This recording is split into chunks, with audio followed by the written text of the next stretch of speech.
Hello and welcome to the final part, or hopefully it will be the final part of this Marshall JMP MK2 Master Volume.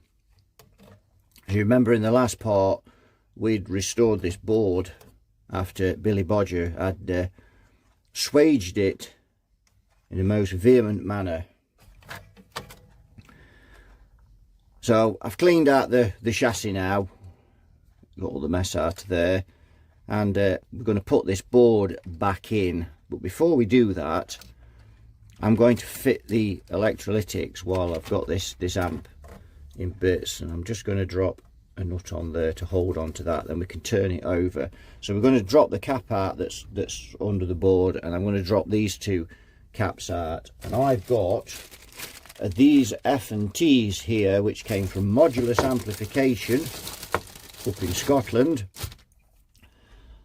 So we're going to put these in, and the tubes, got some Marshall tubes which came from Watford Valves, but of course fitting the caps is the easy part. Wiring this all back up and getting it all together is going to be quite a task. I'm not going to film fitting the capacitors because we've done quite a lot of that in previous videos, and it's pretty elementary. So I'm going to get these caps in, and then we're going to come back and look at this board situation.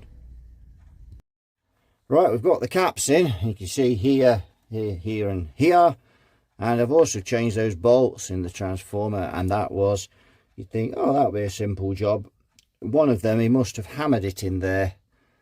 It took me nearly 10 minutes to get one of them out. These horrendous things, just why? And if the person who fitted this transformer is watching, I've got a brilliant idea for him. Why don't you put the original bolts back in it? It's not rocket science. Anyway, we've got some nice new bolts now. We've got a star washer on the back and a star washer on the top there. We've got those, all that's all nicely tightened up, and that looks much better. Those bolts I've put in are M6s, but these are bigger than M6, just slightly. They're probably Imperial, but they're also rubbish, and I hate slot screws. Anyway, as people know who watch this channel will know that regularly, and slot bolts I hate even more. So, but that's all done now.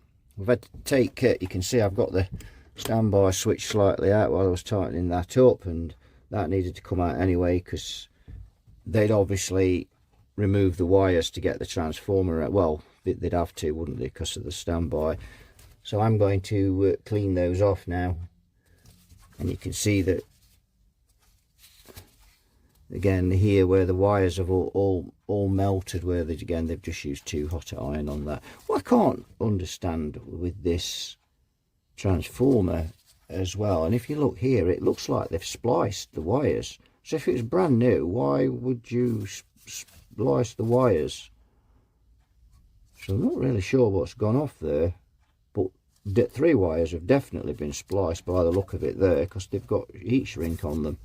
Can't quite see the colours going in there very well on the bottom, but not sure what they did there. The mind boggles. But anyway, and we'll tidy up some of this wiring while we're at it. So we'll cut those back and redo them, clean off this switch. But we're getting there now. I've already started bearing some of these cables that are going to go in there. And these will be connected onto their various points. And these cables here, I'll just use this one as an example, but these should go up like that and then go through the hole there on the board, so like this purple wire is there, you can see there. So they should go like that as well, but the last person was too lazy to do that and just tacked on the bit. Well, you saw it in the last one if you watched it. Anyway, we've got that done, got the caps done, we've got the transformer done. So we've just got to obviously wire this cap up here. You can see just off, almost off camera, because obviously the wires are under the board there, but that's no big deal. Right, we'll get this standby switch sorted out, and then I'm going to start getting this board in. Right, so already started wiring this board up and just tracing out where everything goes. I've rewired the standby switch there, and sorted all that out. That's all sorted. I've changed these wires here. These go to this capacitor, and you can see I've already got one soldered on there. Let's get that back in focus a bit. One soldered on, and I've made those wires a bit longer than the others, so when the next guy comes along to recap it, it's easier for him to get out. He's not got to worry about taking the board up. Now I want to turn my attention to these tube sockets, and we go in. Now normally if I change a power transformer, I'll very often change the output tube sockets, because obviously something's caused that problem on the transformer, and if they're really grubby like this, you're kind of looking for carbon tracking and things. So, and there has been, you can see that there's been a bit of, let me just try and tap that onto manual focus. You can see there's been a bit of burnage there on that one. Not quite sure what's gone off in this amp, you know, but it's as if something's exploded in here. So we're going to give those a bit of a alcohol bath, and try and clean them a little. Make sure there's no carbon on there or anything that can track. So we'll do this one first, and you can see that's really black. I'm not sure. That's pin 2, so that's the filaments.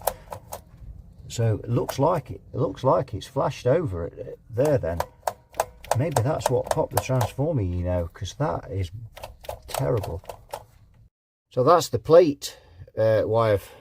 That's the wire off the plate. Look how burnt that is. Really strange. That's really cooked. Right, so this socket has flashed over at some time, and I kind of suspected it had, and we've got right in with the camera, and I've had to put some 6x glasses on to see this, but there, this has flashed there, and it's some of the sockets burnt away. And actual fact, now if you look at the, can you see on the chassis there, see all the carbon that's arced across and flashed over, and that's what's blown the transformer. And you know, a lot of times if people, they replace these transformers, but they never look for what's caused it, and you can see that that's clearly what must have caused that. Makes you wonder as well. I mean, I've not got around to checking the fuses yet, because obviously we're not up to firing it up, but it does make you wonder whether there's an oversized fuse in there. But that socket's got to go. There is no way on this planet that I'm leaving that in there. Once they've flashed over, that's it, they're out. So we need to change that, and to be honest, if we're changing that one, we might as well change them both. See that wire, how it's burnt now there? All the insulation's burnt. There we go, you can see it now. Look at the state of that, and you can see the carbon there. It's sprayed up the side as well. Yes, fancy leaving that in. Yes, lovely. Well, let's get some new ones in. Right, we've got the sockets in. Bit of a fiddle, but we've got them in. So let's just have a look at what we've done.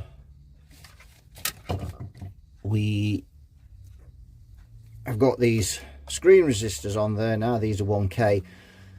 A bit of a strange setup here. Does make me wonder why they never put screen resistors on these. This fuse being right over the socket.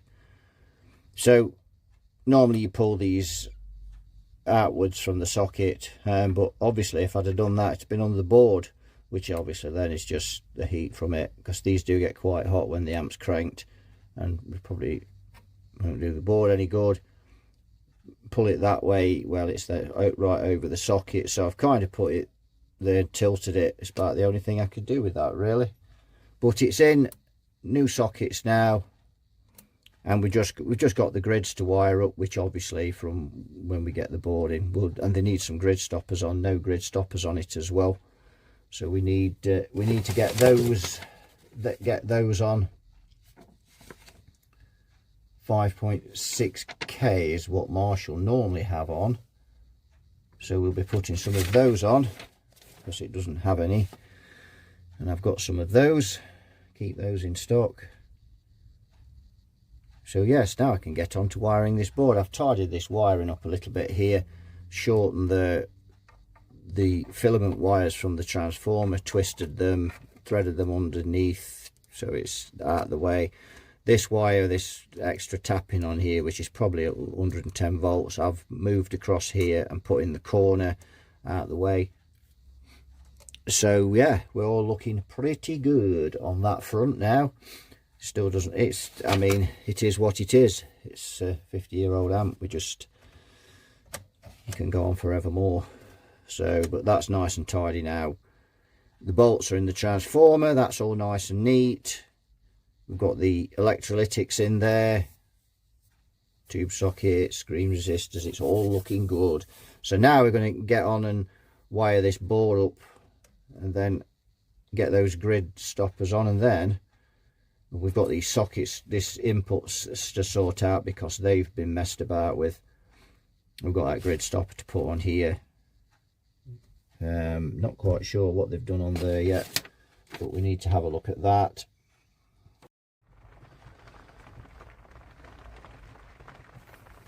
Right, that noise you can hear is the rain on the roof. So I've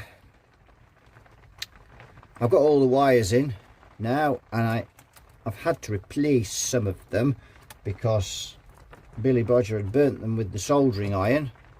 So as you can see, just for an example there, that's just one of them. You see it's all burnt, and there's been a few like that, so I've had to replace those. This gimbal's getting on my nerves. Yeah, so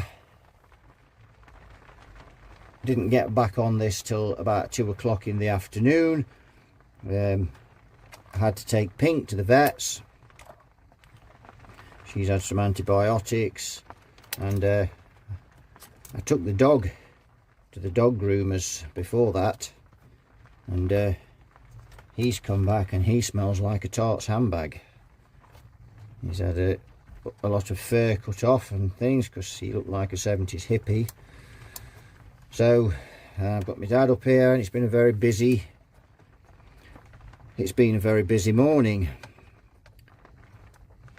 So I've got to now wire up all of this here, all these sockets. We've fitted a new tube socket on here, by the way, because that one was faulty, if you remember, if you watched the first part. We've got all the wires in now, and it's just a matter of wiring everything up.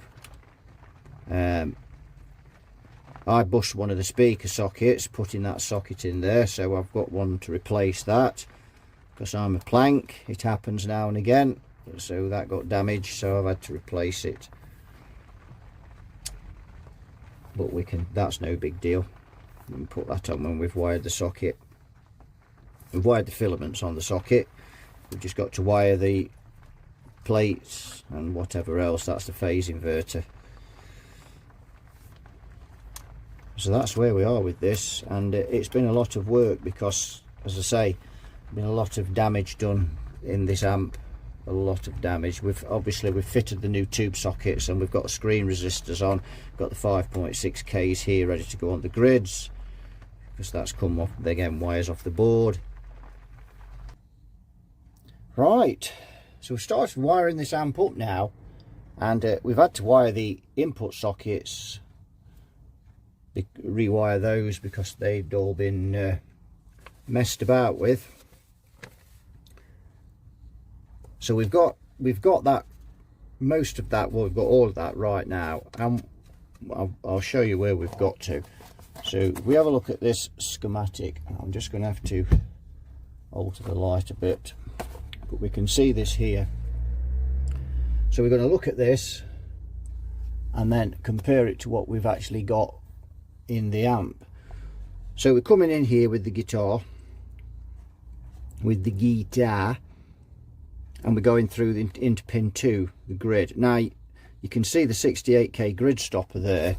That was on the board here, but I've not bothered putting it on the board because the best place to put a grid stopper is right on the pin of the tube there. So the grid stopper's there, so we've got screen cable coming down here, going into the 68k grounded at one end, and that equates to that there. So now we're coming out the plate here, and then it goes left through this.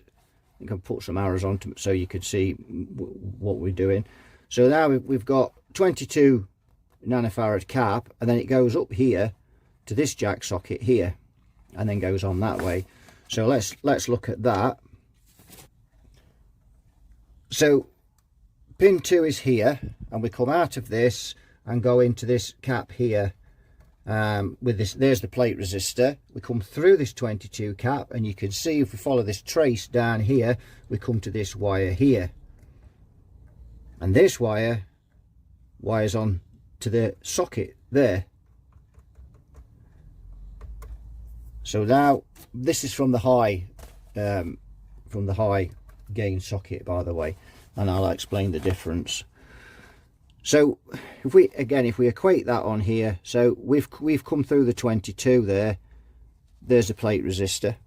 We've gone up here to the socket, and then it goes from the socket, comes down here, and goes through this 470k to the pot here.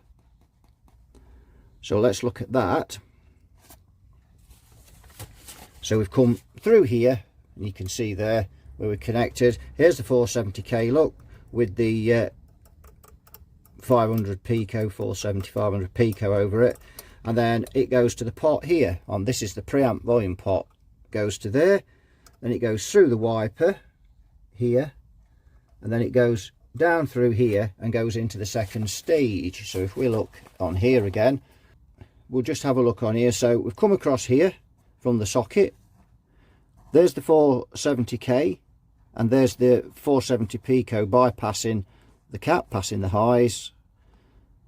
Remember, that's an attenuator resistor. Then we've come down here to the pot, the preamp volume pot, come out of the wiper straight into the grid of the V1B, sorry, pin 7. This is the bright cap over the volume. We snipped that out because the customer doesn't want it in. So if we look, this cable here from, not that one, that's a ground, this cable here, you can see goes under the board and comes to pin 7 here, and I've put a 220k grid stopper on there. So that is that. And then if we go back to here, so we've now gone into V1B, into the grid. So we're now going to come out the plate. There's the 100k plate resistor, and we go through this 22 nanofarad here, through this 470 here. We've got another high passing picofarad cap, 470 passing the highs over that attenuator resistor. The reason they put those on is because these are quite a high value, and they knock the treble off, so they pass it back over the cap there, just those frequencies. So that comes then through to here. We've got a grid leak to ground for this stage here, and this is a cathode follower, and then we come through this grid here into pin 2. So if we look at that on our amplifier, we've got here pin 6 is where we've come through from this V1B. Remember we went into V1B with the 220k here. We come out of the plate, pin 6, we come along here, there's the plate resistor. We come along here and along here, and we get to this capacitor here, and then that goes along here to this wire here, and then it goes, that wire is a loop, and it's looped to there. There's the 470k, and there's the cap passing the highs, and then it goes along here and goes into this green wire here, which will go into pin 2 of the cathode follower, V2A. And this 470k here is the grid leak that will go to ground. There's the wire that connects on the ground bus, so that's that. Right, so into the cathode follower we go now from pin 2, and if we look here, if we look here, we are there into the cathode follower, 100k resistor there, which goes from the DC feed, 100k, goes to the plate, and then that goes on into the grid, and then the signal will come out of the cathode. So if we look at that 100k resistor is on the 2 socket there, and it goes from pin 1 to pin 6. Is that cracked there, by the way? I might just need to I do need to resolder that. Just spotted that's cracked, that solder joint. So anyway, we come from 6 to 1, connected together there, and then the resistor goes from 1 and then goes into pin 7 on the other side of the tube there, which is V2B there. And then the signal will go through the cathode down to this 100k cathode resistor here, which is where am I looking? There that goes to ground like so, and then we've got connection off here, which is now the tone stack coming off that cathode, and we just need to check that that's all readily connected now, because that's where we've got to. Now the other 2 stages, the first stage, sorry, of the cathode follower is pin 2, pin 3 is the cathode, and we've got an 820 ohm resistor for that going to ground. That is that one there, you can see. Just come in a nudge closer. Like so, click that, there we go. Now the other cathode resistors for V1A and V1B. So V1A cathode pin 3 is a 2.7k there, and that is the bypass capacitor, that 680 nanofarad. And then we've got this cold clipper resistor here for V2B, so that equates on the schematic. And now I've moved that, that's sent things a bit kiboshy. It's just there we go. So there's pin 3, 2.7k to ground. There's the 680 nanofarad, 0.68. And then if we look on here, we've got the 10k cold clipper there. So it's important to get those the right way around if you're wiring this up. And again, don't assume because this 10k is here and this 2.7 is here that must be for V1A and that must be for V1B. It's the other way around. So that's pretty much where we've got to now. So now we're going to check that the tone stack's all wired up, and which is here. Yep. So we've got pin 8 there. Pin 8 is here, coming into the board here, into this area. And you can see there's the cathode resistor, as we said, goes to ground, but this is all trace. So that connects to our slope resistor here. It also connects to our 470 picofarad here. The slope resistor, the other end of the slope resistor, connects here and that connects to these two capacitors here, which are the base and mid cap. They go on to the pots on there. So if that equates on here again, if we look on here on the cathode follower there, so there's the 100k gone down to ground, then we've gone this way, and there's the 470 pico in the tone stack, there's the slope resistor, see they're connected together there, the base and mid caps are there, and you can see that they all go off to their individual points on the tone stack there, onto the bass, middle and treble. And then to come out of the tone stack, we are now coming out off the wiper, the center wiper, into the master volume, and that's where we're now up to, because it's all wired up to there.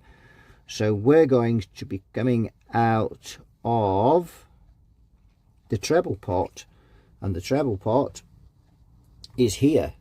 So the 470 pico is wired from this purple wire to the treble.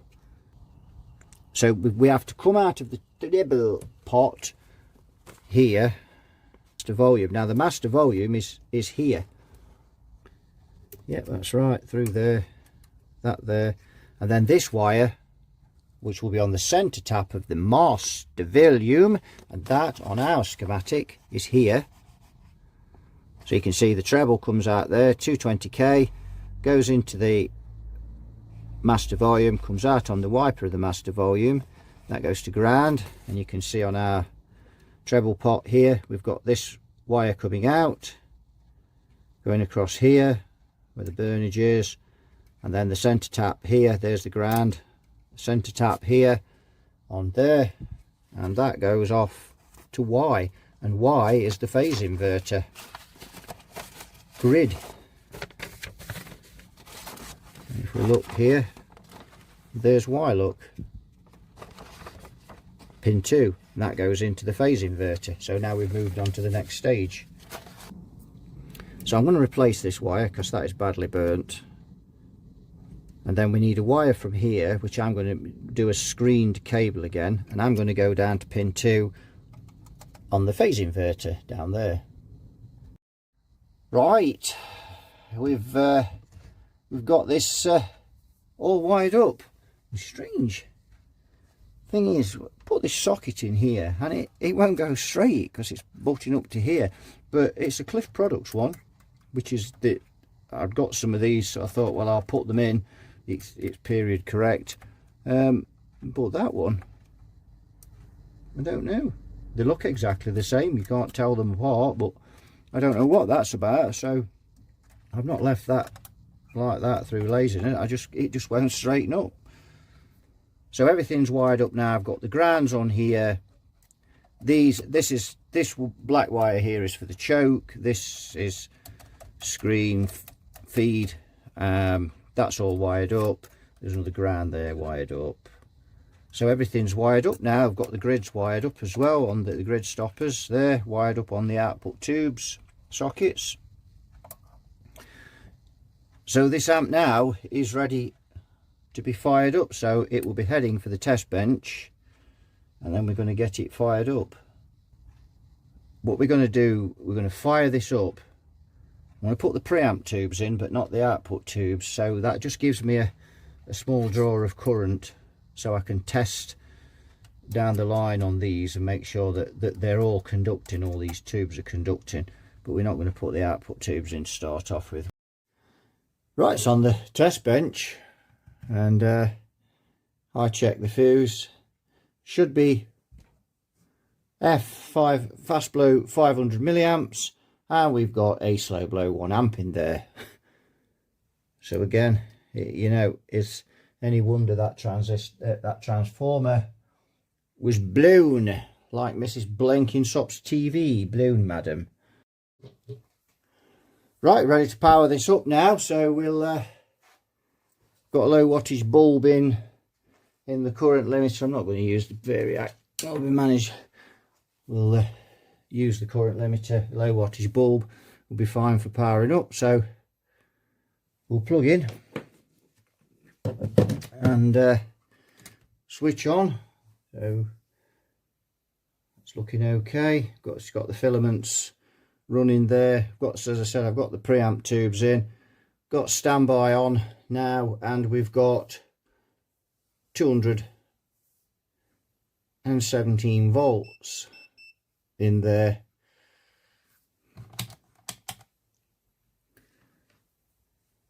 We've got 119 going in, so we need to just check around. Let's check if we've got any bias. So pin 5, yes, we've got negative 20 on there and negative 20 on there.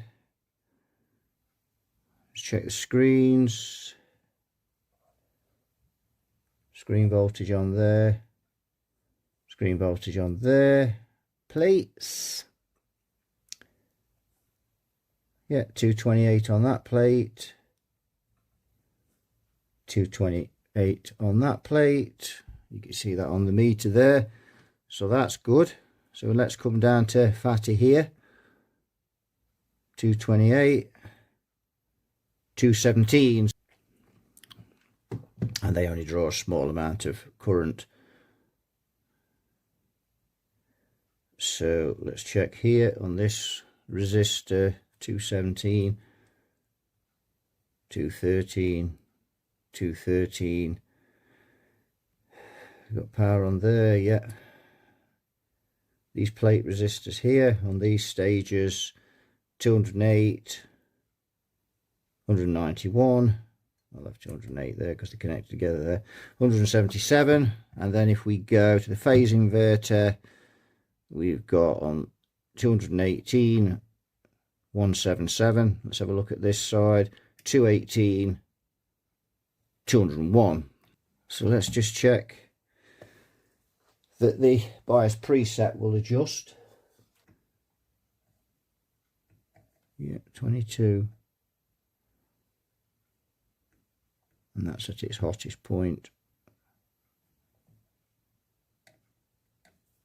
And I need to be careful what I'm doing here. I'll be getting a nip off those resistors, although there's not that much voltage on them, but enough to get a bite. That's why I prefer those to be facing upwards. So when you're going in this way, there's resistors here, there's those fatty just under there as well. So here, in fact, all three of those are the same size. So that's all looking good. So I think now we can put the output tubes in. So we'll switch off.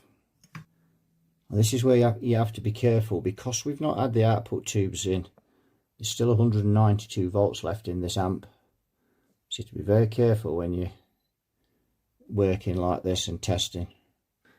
So you can see there now, we've only got 36 volts going in because of the filaments on the tubes drawing the current, and that bulb is a shade on the bright side now.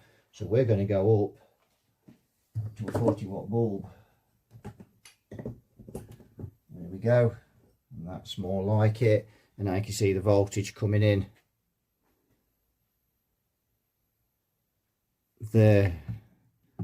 Now I've got 124 volts going in there at 100 milliamps, and if we look up, we can see we've got 245 going into it. So what we're going to do now is put the signal generator on, and it's the moment of truth. All the voltages look good. Right, let's just make sure this bias is fully cold, and it is. Now let's just check. We should have a drop across this screen resistor. 232, 230, only a couple of volts, but it's a drop. I'm not hearing anything yet. Let's put another 15 watts in that. So we've got 55 watts of current limiting. I would have thought we'd hear something now. Right, so we've got no signal, but all the voltages are correct. So that's I've obviously miswired something on the signal path, but everything tests out absolutely fine on the DC volts.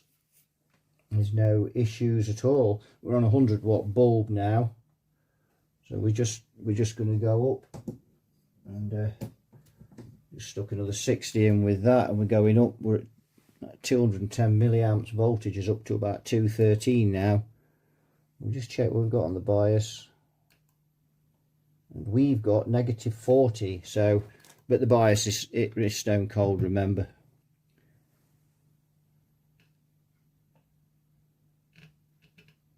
Yeah, negative 40. We're at 213 volts, and I can hear the amp running, and you can hear if I turn it up. Right, so the amp runs fine, no problems, but the first mistake I've found, so this capacitor here, this coupling cap,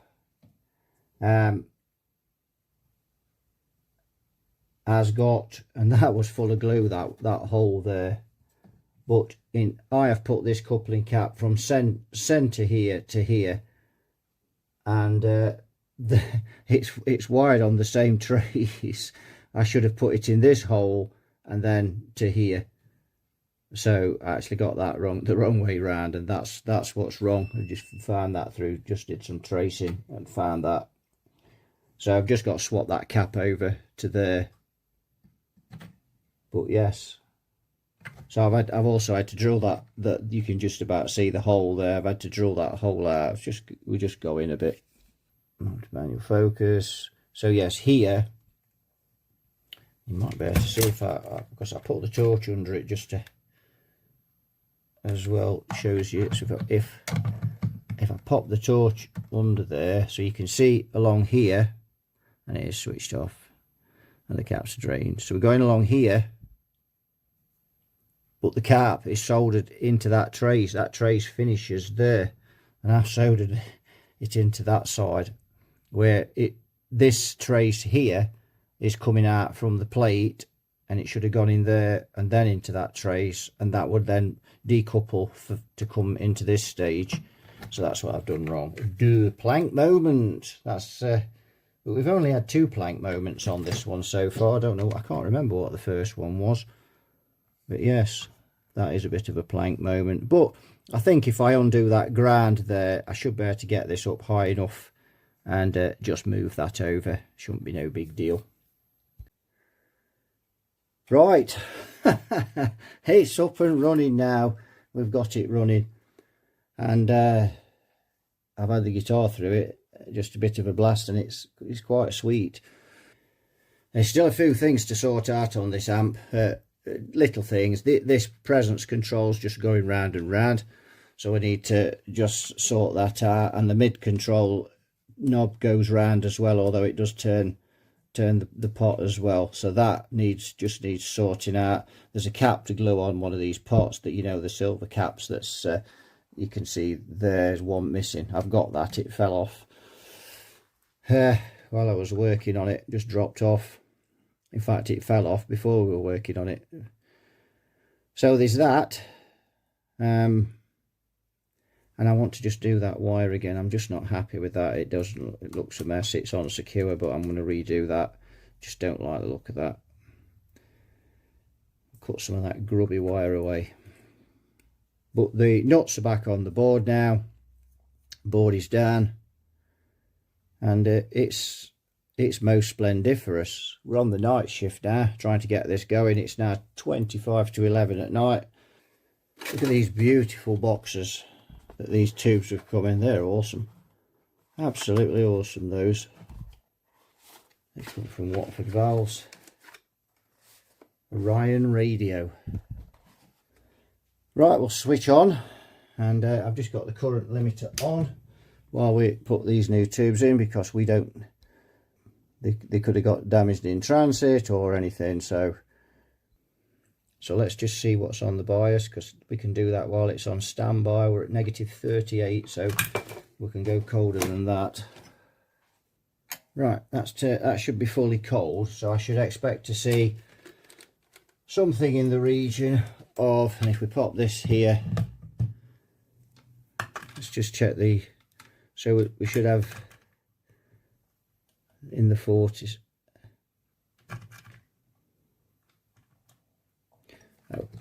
set on AC, idiot. Negative 43 there. So we should be cold at that. So we'll switch on. It's a bit of a flick on the bulbs.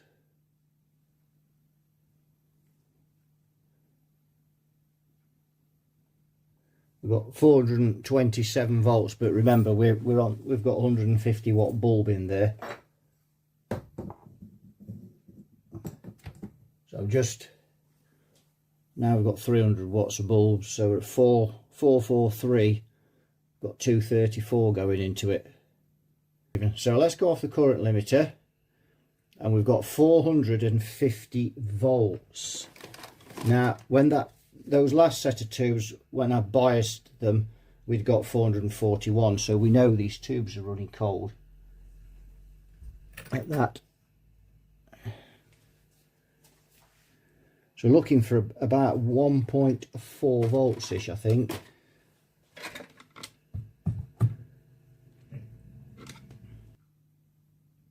So we've got about 0.6 volts there. Just check that. So that's only 13.5 milliamps. So that's good. We've let's see if we can turn that up then and get these tubes into a window. The other thing we could do, of course, we could bias this on the scope, which is another thing that I have done. I do from time to time. Right, I've honed you in on the scope there, and you can see the crossover distortion there. Just, and there's not a lot of it. There's a little bit of it there, and I'm in the low channel as well because I don't want the high gain channels, probably not. And you can see it beginning to clip there, so we really need it there. And we will now get the screwdriver and start to bring the bias up rather steady until we see that disappear. And I say there isn't a lot of it. Bringing the bias up, and there you can see it's gone. And you can hear when I turn, and you can see now we've got a bit of clipping because you can see the amp's just got louder, as it does when you tweak the bias. So let's come down on the gain again, and that doesn't look too bad at all, does it? So now I've got no crossover distortion. Let's crank it. We've got a bit there when we crank it.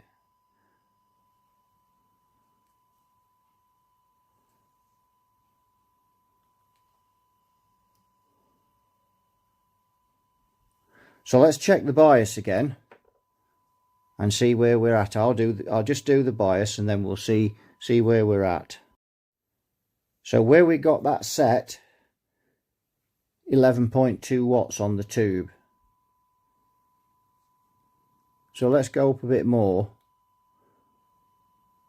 till we see a bit more crossover distortion there. So let's see now if we can lose a bit of that, because we've got loads of leeway. So we've not 11 watts. We'll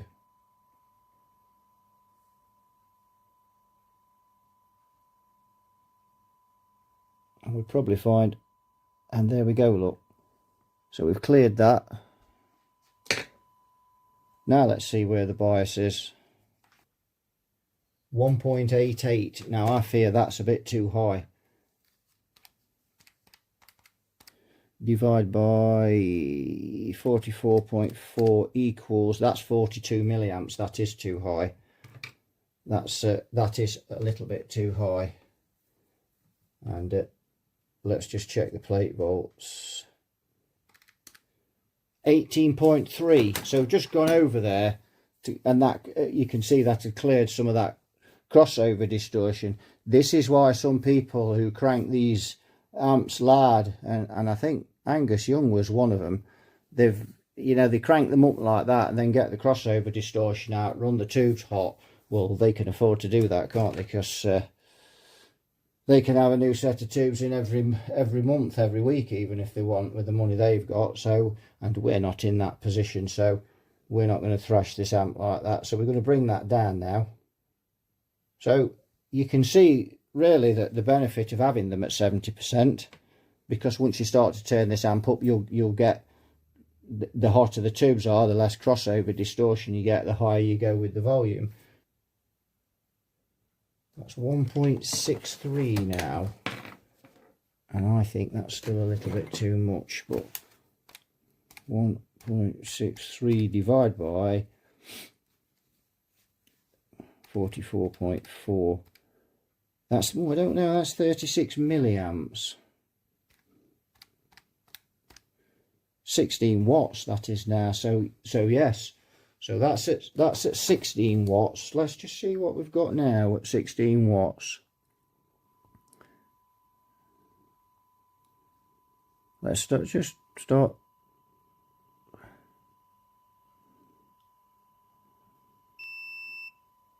just a tiny little bit at that, you know, just a bit. I think we'd be okay at that.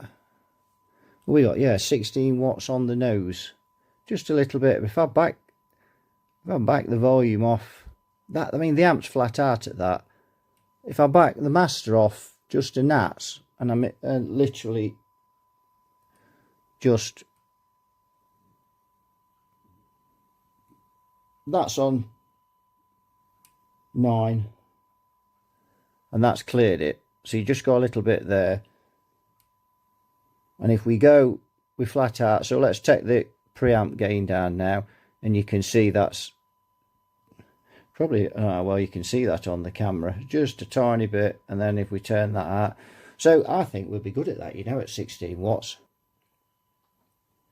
That's just over half on the master, and we're getting a clip there, but no crossover distortion.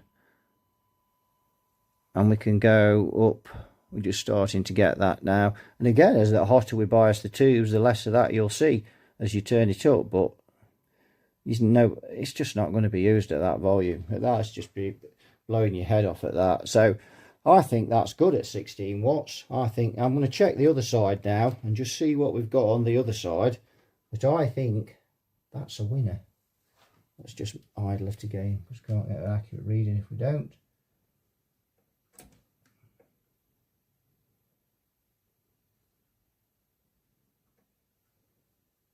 And we've got 1.68 on the other side.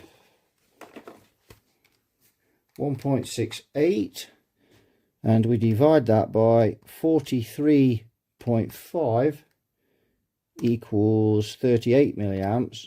But the wall voltage has just gone up slightly now, and we've got times 438, 16.9. So let's just quickly do the other side again, because that's a little bit out. Not a massive amount. 1.647 on there. Divide by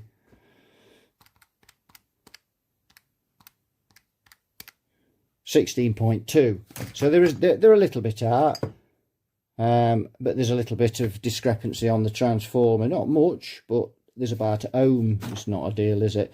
But what with that and a little bit in the tubes, but that's perfectly acceptable. It's about 0.8 of a watt. We'd expect a little bit.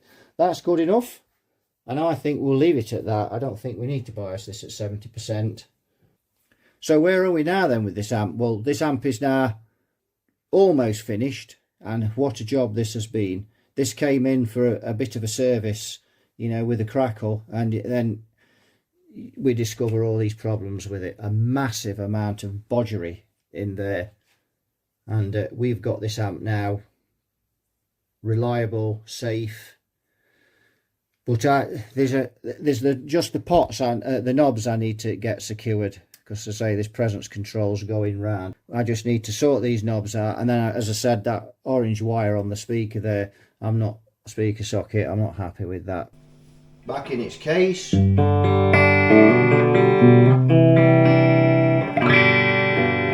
Give it a blast. So the presence part's just basically crumbled away. It's so, which is why it was just spinning round. So as soon as I tightened the bolt up, it just started coming apart. The mid part's not very great either. That is still spinning round, and so it could do with a couple of new knobs on there, really. But other than that, handy presence control is wired back to front.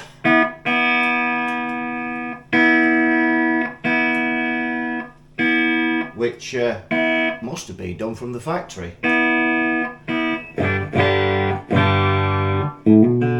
Because I think the wiring was original on it, so I don't know.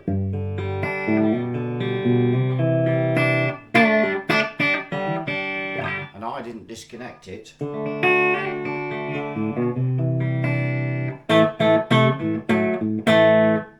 So we'll get some.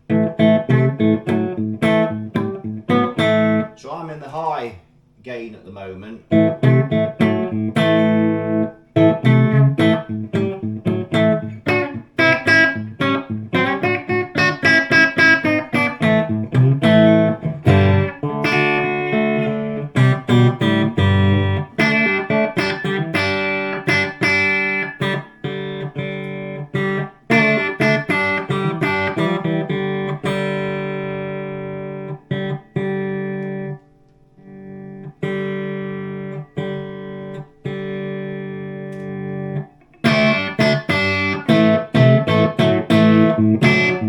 You can see it's already beginning to overdrive. So let's see what the overdrive's like. So we'll need most of the bass out for that. And let's crank the overdrive. Put some mid in.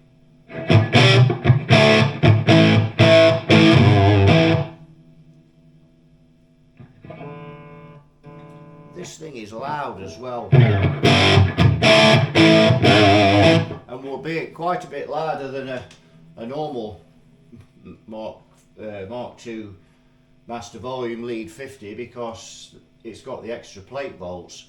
Because most of these run around about 380 to 400 volts. We've got about an extra 40 odd volts, so that's why this thing is loud. And you're really struggling to get this at house volume. It's so loud when you've got the gain up. You only have to touch it and it's beastly. Let's just go down.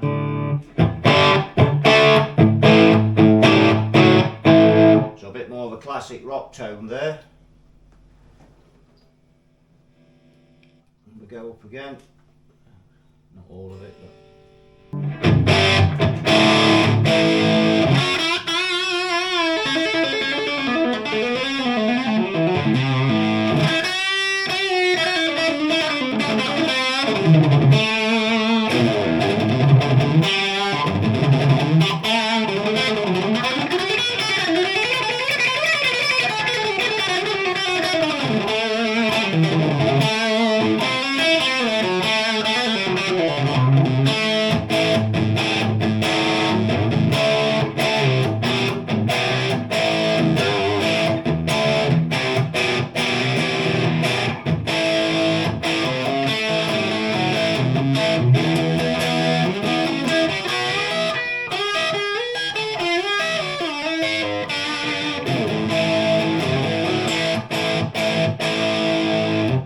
The guitar's gone a bit out of tune. Let's try the low.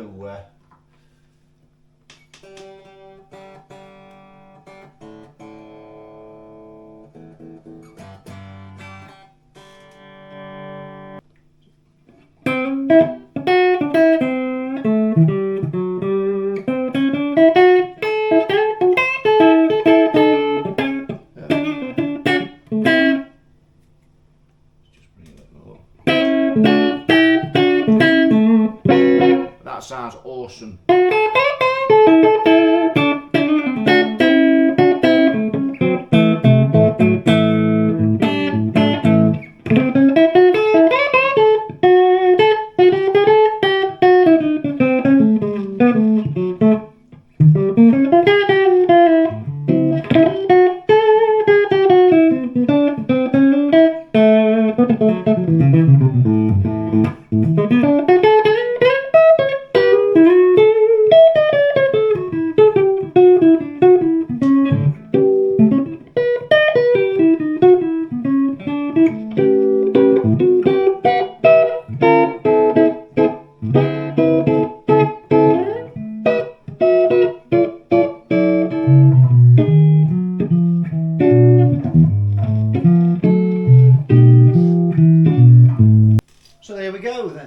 it for this one. A lot of work, massive job this. Didn't start out to be, but it just kind of just kept finding things, and it just went on and on. But we've finally got there with it. So yeah, so that'll do it for this one. So thanks for watching. You all take care. I'll see you all in the next one. Bye bye for now.